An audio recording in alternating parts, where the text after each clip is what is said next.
I think one of the most impactful stories that I saw was it was a young girl. It was a K through 8 school, and they had moved. I don't know where they were before, but they had moved to Fulton County, and the parents automatically, parents always go, "It's a charter school, it must be good." Whether that's true or not, that's what they always think. So these parents, it's a charter school, it must be good, and they placed this child in the charter school. They had been homeschooling her before, and about 3 days later, the principal called and said, "There's something. I don't know what it is, but there's something. We need some help." So okay, Calvary's coming, and the district opens up. Our district opens up all sorts of services. It's in kind to our charter schools. So I called the counseling department and I said, "I think we've got an issue. I've got a principal's gut that's telling me something's wrong." And so they sent out a team that quietly observed, and they said, there's something really seriously wrong.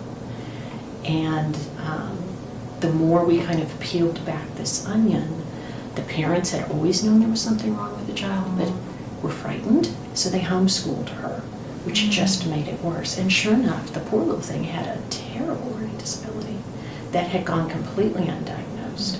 And the parents were so frightened of traditional schools that they had refused to send her, and it just made the problem worse. But when she got into this environment where the parents felt empowered, they didn't feel frightened, they were finally able to kind of open that up. And it took about 3 years of hard work on the part of this young kid because she was severely behind. And the charter school had to work very, very closely with the district, and the district had to give a lot of support to the charter school, but we knew we couldn't move her out. We could not move this child out because the parents were so terrified that everybody came together to work for what was best for this little girl. And I ain't gonna cry anymore. And so when it came time for 8th grade matriculation, and she walked across the stage and the entire school stood up to applaud. Wow. I was like, oh God, that's it. Right. So it's that kind of support, professional awareness, cooperation. And I know that happens at traditional schools as well. I know it does. They're wonderful schools. But when you can see that happen in this environment that's such an artificial construct as a charter, then, that's what it's all about. Mm-hmm. It was really cool. You're talking about changing the trajectory of this child's life. Without completely. a doubt. Without a doubt. Mm-hmm. And it wasn't just the charter. It was the charter working with the district, working with the parents, that all the 3 legs of that stool came together for this little girl. And she blossomed.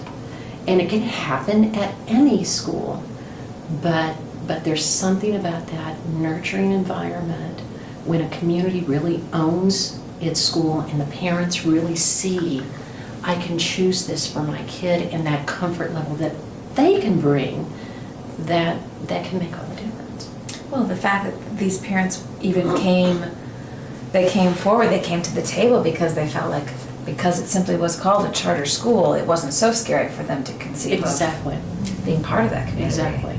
And because we had good authorizing practices that make sure it was a good charter school. Right. Right. What would have happened if she had come into a less than quality school experience? It would have just been devastating. Right.